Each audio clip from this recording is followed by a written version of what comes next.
pessoal, tudo bem? Espero que vocês estejam bem. Essa é mais uma aula remota, gravada enquanto durar essa pandemia. E na aula de hoje nós vamos contemplar o sétimo ano, a base curricular do sétimo ano. Base essa que tem hoje como foco o processo de colonização no Brasil, que vai ser iniciado em 1530, não é? Com a colonização efetiva. No entanto, antes da colonização efetiva, nós tivemos as expedições guarda-costas que se seguem logo que o Brasil foi descoberto. E essas expedições têm o objetivo de proteger o território brasileiro, proteger a costa brasileira, o litoral brasileiro, de possíveis invasões. Invasões essas que faziam lógica, sentido que pudessem acontecer, pelo fato das nações europeias, principalmente europeias, iniciarem o processo de expansão marítima, a busca por novas matérias-primas. E a partir dessas matérias-primas, dessas busca por essas matérias, teríamos ali uma condição dos países europeus conseguir se equilibrar, se restabelecer do ponto de vista financeiro, do ponto de vista econômico. E aí, com isso, essas expedições guarda-costas são iniciadas, não é? A de Gaspar de Lemos, desculpe, e a de Cristóvão Jacques, que essas de Cristóvão Jacques são expedições que vão ocorrer mais próximo da colonização efetiva. O que é colonização efetiva, que eu estou mencionando tanto? Colonização efetiva é quando a preocupação, o Estado português, a corte portuguesa, o governo português decide, não, agora, a partir de agora, vai começar a colonização. Vamos verificar o território colonial, estudar o território colonial, administrá-lo, fiscalizar, obter lucros a partir dessa fiscalização e que esse lucro possa vir para os nossos cofres, no caso, o cofre português. E a partir daí, o objetivo é iniciado, a intenção é escancarada, é declarada, ou seja, realizar uma colonização de exploração. É bom salientar isso, colonização de exploração. Quando a gente for estudar no próximo ano, no 8º ano, o conteúdo que vai falar sobre a colonização da América Espanhola, a independência dos Estados Unidos, cada uma vai ter uma característica um pouco diferente. No caso ainda dos Estados Unidos, é uma colonização de povoamento. A nossa não, é uma colonização de exploração. Agora, como não é, já veio algumas interrogações, perguntas, ô professor, será se, né, não gostam de fazer assim essa abordagem dessa forma, se o Brasil tivesse sido colonizado por um outro país europeu com um pouco mais de estrutura, com um pouco mais de organização, com uma monarquia mais estabilizada, as questões políticas estabilizadas, o Brasil poderia estar em outro patamar, poderia estar em outra situação, poderia. Mas isso, a questão do se é complicado no processo histórico. A gente já bem conversou, dialogou sobre esse aspecto. Não é verdade?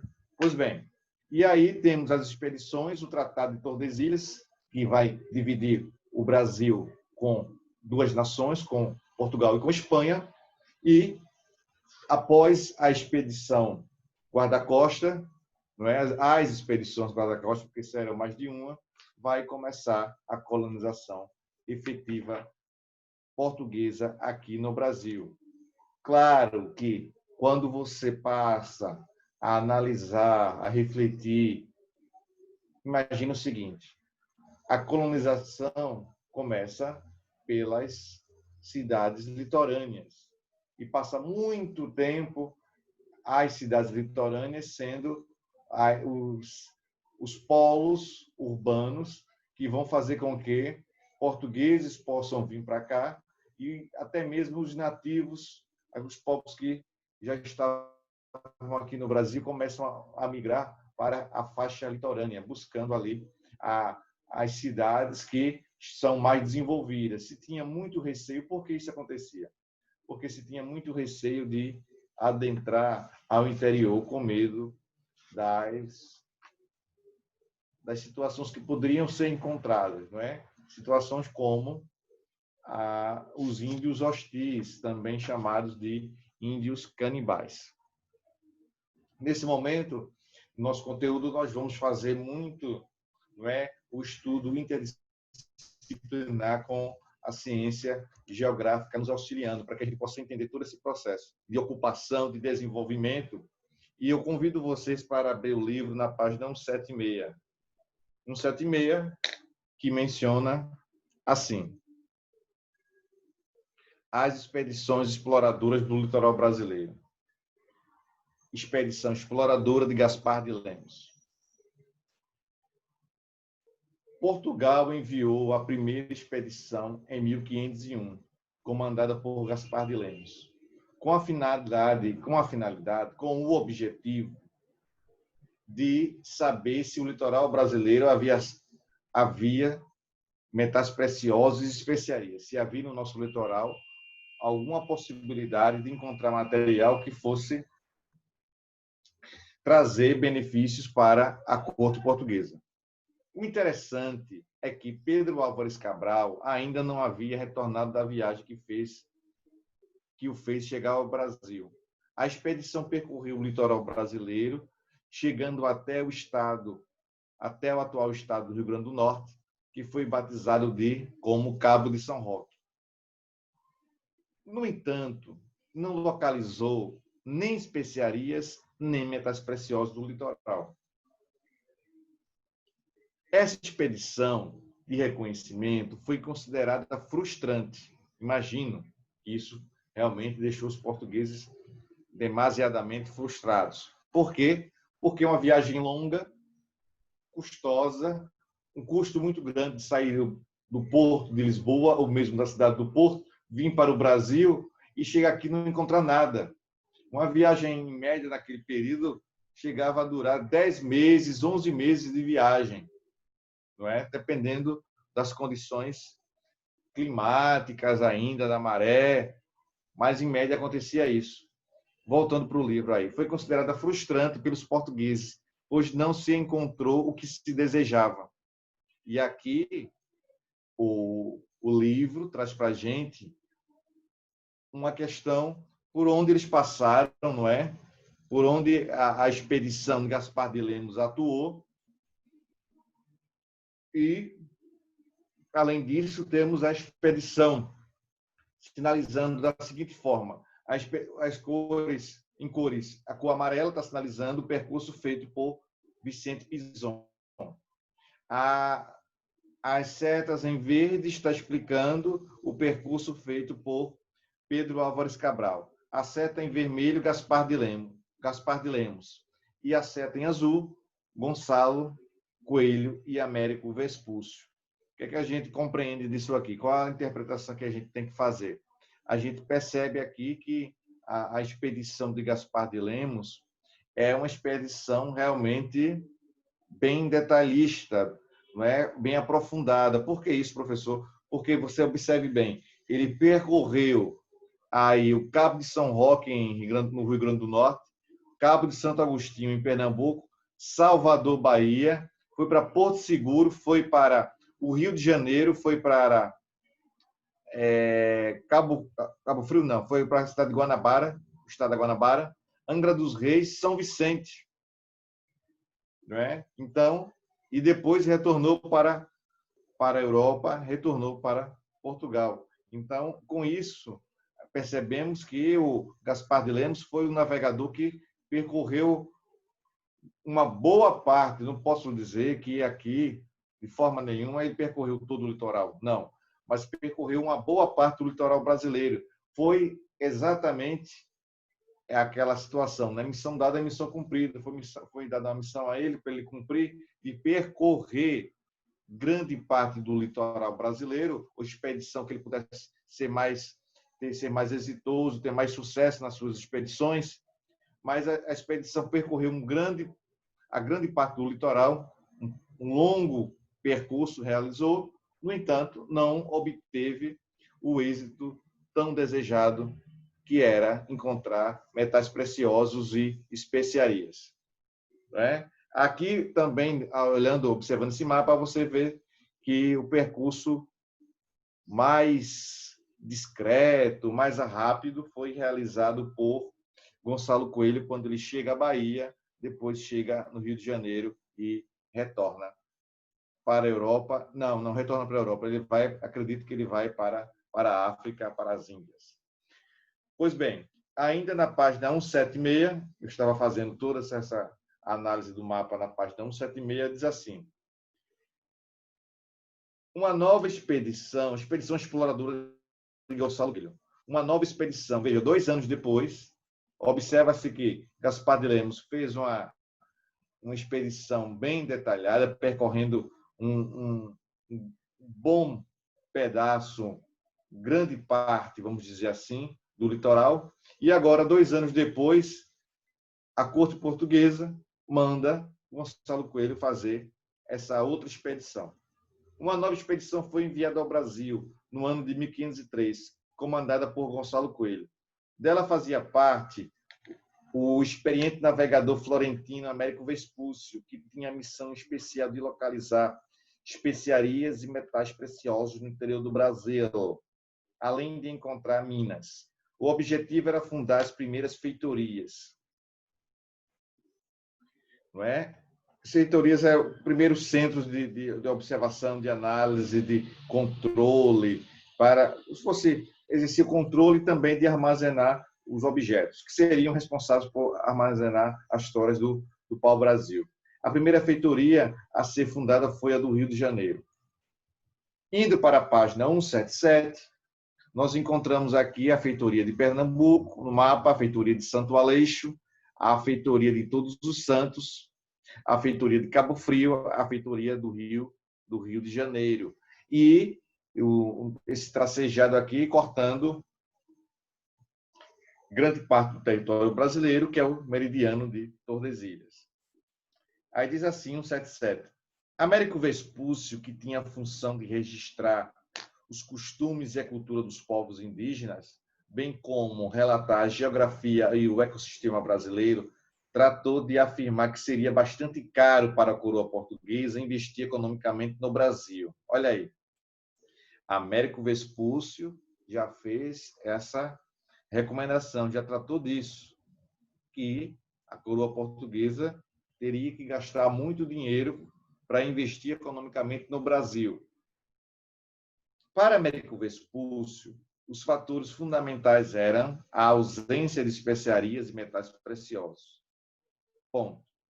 Só existia o pau-brasil, que, embora houvesse em grande número pelo litoral, não seria suficiente para gerar lucro para a coroa portuguesa. O que é que a gente percebe aí? Só o pau-brasil não iria fazer com que os investimentos que a coroa portuguesa estava pensando em realizar daria o lucro necessário para repor os custos que eram fazer um investimento e colonizar um país gigantesco como o Brasil, gigantesco do ponto de vista territorial. Os relatos de Américo Vespúcio foram fundamentais para que Portugal não iniciasse um processo de colonização de imediato. Na verdade, estimular mercadores a realizar o processo de extração do pau-brasil. Portugal, então, concedeu a exploração aos grupos particulares, que, em contrapartida, pagariam com parte da produção à coroa portuguesa. Os exploradores também tinham a obrigação de montar exércitos que protegeriam o litoral brasileiro de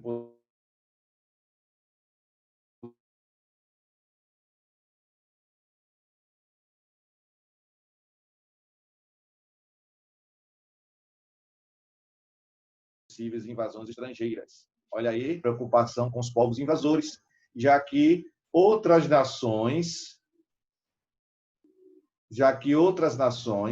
também haviam enveredado, também haviam realizado investimentos na expansão marítima de seus países e abrindo concorrência com os portugueses. Os portugueses foram pioneiros, é verdade, né? Tem uma condição bem favorável à questão da burguesia, à centralização política, os avanços tecnológicos, a localização geográfica, tudo isso vai facilitar para que os portugueses consigam obter êxito no que se refere ao processo de navegação.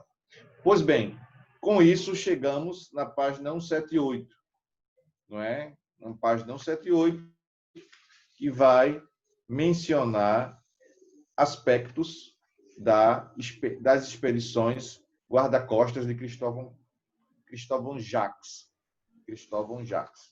Vamos lá? 178. Expedições guarda-costas. As primeiras expedições brasileiras, essa aqui demora um pouco mais, ó. Passam 10 anos aqui essa expedição de Cristóvão Jacques. As primeiras expedições brasileiras, inicialmente, provaram que não foram encontrados metais preciosos e especiarias. Por outro lado, observaram que a tinta extraída do pau-brasil geraria lucro. Mesmo com os relatos de Américo Vespúcio, contrários a qualquer investimento da coroa portuguesa no Brasil, o que se viu foi a extração do pau-brasil crescer e se consolidar. A situação mudou um pouco, hein? Mesmo com os relatos, observa bem aí, de Américo Vespúcio, contrários a qualquer investimento da coroa portuguesa no Brasil, o que se viu foi a extração do pau-brasil crescer e se consolidar. Isso despertou ainda mais o interesse da coroa, mas também de aventureiros que extraíam a madeira sem pagar impostos a Portugal. Então, havia aí aventureiros que começaram a extrair a madeira sem autorização da corte portuguesa, o que causava grande prejuízo. Prosseguindo aí, muitos desses invasores eram franceses, espanhóis e holandeses. Aquilo que eu acabei de falar, não é? Nações que também observam, enxergam nas navegações e agora no pau-brasil como sendo uma fonte bem lucrativa. As invasões ao território, prosseguindo aí, as invasões ao território brasileiro despertaram forte preocupação na coroa, que temia perder o controle da situação. A tentativa de diplomacia entre Portugal e França não deu certo. E a solução foi enviar as chamadas expedições guarda-costas, que tinham a função de proteger o litoral brasileiro e expulsar os franceses. Não só os franceses, ou qualquer invasor das terras brasileiras. Quem liderou essas expedições foi Cristóvão Jacques, entre 1516 e 19. Duarte Coelho fundou a feitoria de Igaraçu em 1516. E entre 1526 e 28, Cristóvão Jacques fundou a feitoria de Itamaracá. Não é? E depois, quando for implementada as capitanias hereditárias, vai surgir uma capitania chamada Capitania de Itamaracá. Eu me lembro bem que tem um livro que trata muito, de forma específica, detalhada dessa Capitania de Itamaracá, na época das capitanias hereditárias, que diz assim, o título é Capitania de Itamaracá, a capitania frustrada, não é? A capitania da ilha de Itamaracá. Agora chegou o momento de nós realizarmos as atividades que eu gosto tanto que vocês façam, que vocês realizem. Na página 180, nós vamos encontrar duas situações. Na questão 3, a letra A e a letra B. Diz assim: as expedições exploratórias, terceira questão, do litoral brasileiro constituem um marco importante para estabelecer um conhecimento sobre a Nova América, a partir de suas influências sobre o tema. Faça uma análise das explorações a seguir e relate sua importância. Expedição de Gonçalo Coelho. Como é que você vai colocar aí? Foi responsável pelas expedições financiadas pela coroa portuguesa para explorar a costa brasileira e seu interior em 1503, em busca de especiarias e metais preciosos. Ponto.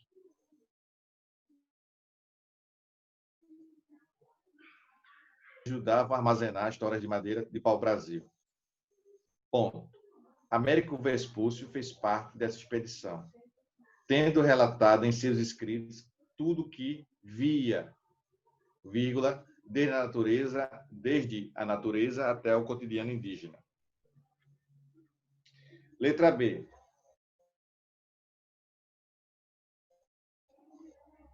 Expedição Gaspar de Lemos.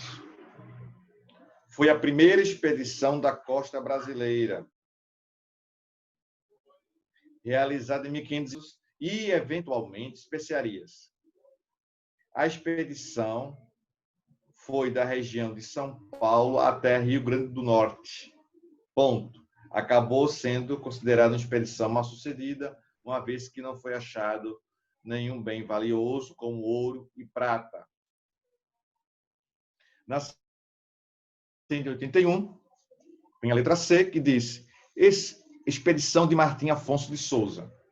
Esse navegador foi explorador, recebeu a incumbência da América, da coroa portuguesa, de colonizar o Brasil, iniciando pela fundação da Vila de São Vicente ao atual estado de São Paulo. Tinha obrigação também de introduzir o cultivo da cana-de-açúcar. Pronto? Perfeito. A letra C. Vamos agora vivenciar um pouco dessa expedição de Martim Afonso de Souza. Agora, como sendo não mais uma expedição guarda-costas, e sim uma expedição colonizadora. Pois bem, página 179, diz assim: alcançando a costa de Pernambuco em fins de janeiro de 1531, começou Martim Afonso de Souza dando caça a 3 caravelas francesas, que foram feitas prisioneiras. Mandou Diogo Leite explorar o litoral entre o Rio Grande do Norte e o Maranhão e rumou para a Baía de Todos os Santos, onde encontrou Diogo Alvarez Correia, o Caramuru, vivendo entre os índios, casado com a nativa chamada Paraguaçu, filha do índio Taparica. Em 1532, Martim Afonso de Souza deu continuidade à sua missão, iniciar o processo de colonização do Brasil. Ele fundou vilas e fortificações ao longo do litoral. A primeira vila foi fundada em 1532, chamada de Vila de São Vicente, no atual estado de São Paulo.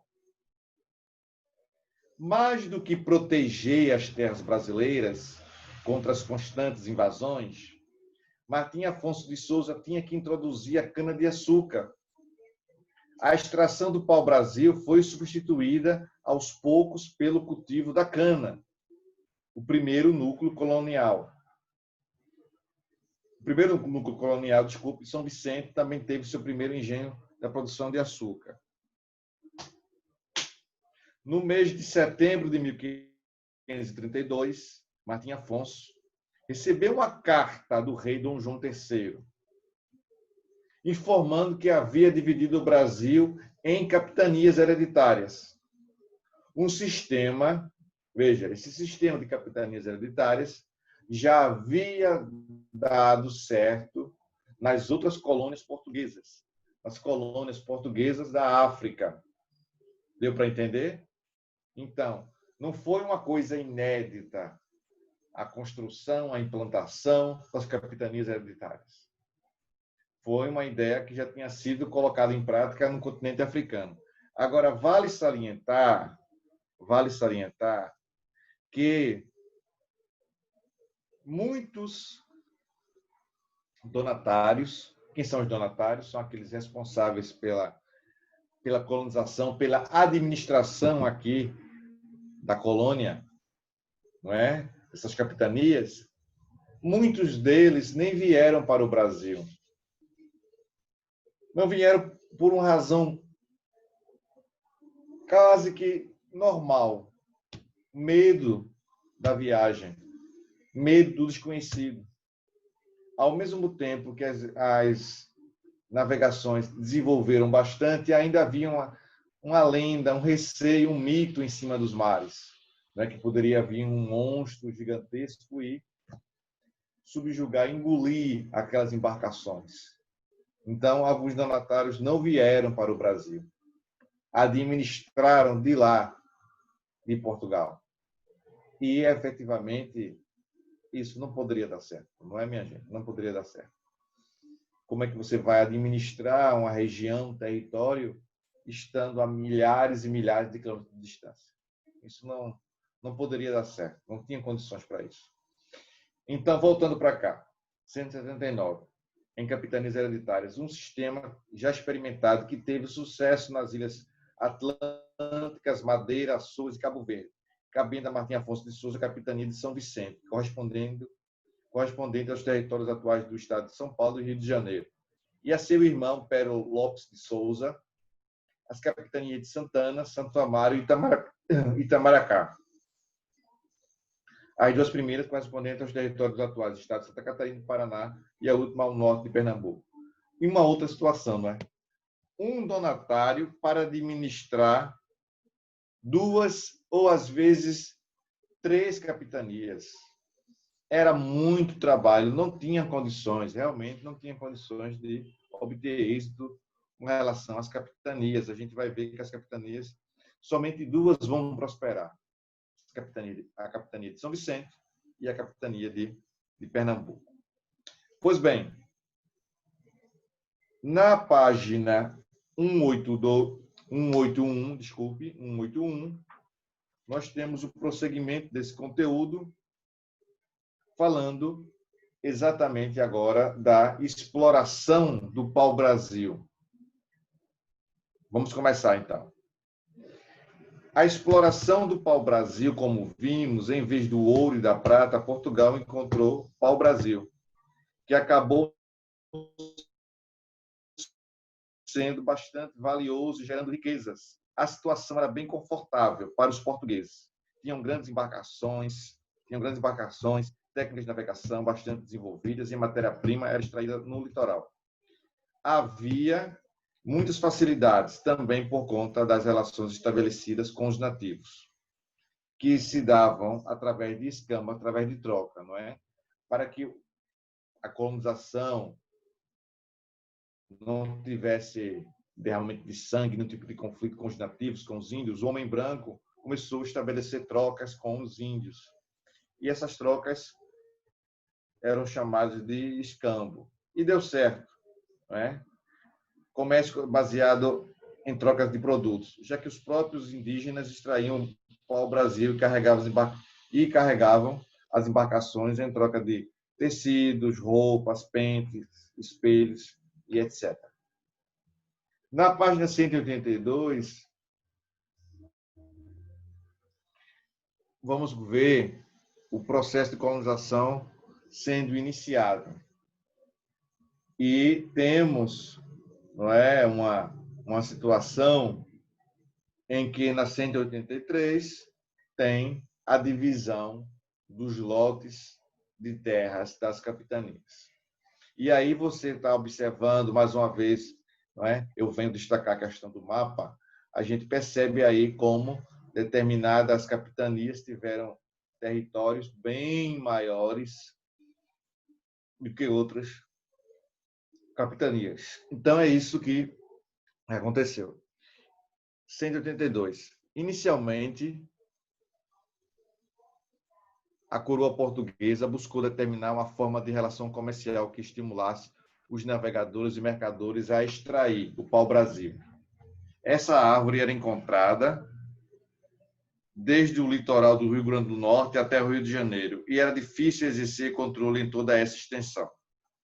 Uma solução já foi citada, foi a citada feitoria, espécie de armazém que mais parecia um forte, onde se era guardada madeira a ser transportada. Além disso, a coroa portuguesa dava aos mercadores concessões para exploração, que teriam de mandar parte da extração para Portugal, bem como expandir a cada 2 anos 2.000 quilômetros do litoral brasileiro. Era uma medida para combater a concorrência de outras nações que iniciavam sua política expansionista marítima, como Holanda e França. Isso abriu caminho para o começo da colonização em 1532. Então, nós temos aí esse processo de colonização sendo iniciado, ao mesmo tempo que o mercantilismo e a consolidação do processo de consolidação do processo em que Portugal vai explorar o nosso país. E aí a gente vai prosseguindo, fazendo um estudo mais aprofundado das capitanias, né, nas próximas aulas, nos próximos momentos. Tá certo? Vamos estudando, vamos avançando com o nosso conteúdo, realizando as atividades. Da página 181 tem uma questão para que vocês possam fazer, a questão número 4, que a gente vai, vocês vão enviando para mim através do aplicativo, a gente vai dando ok, vai corrigindo. Tá certo? Tranquilo? Tchau para vocês, se cuidem, até a próxima aula. Tchau, pessoal.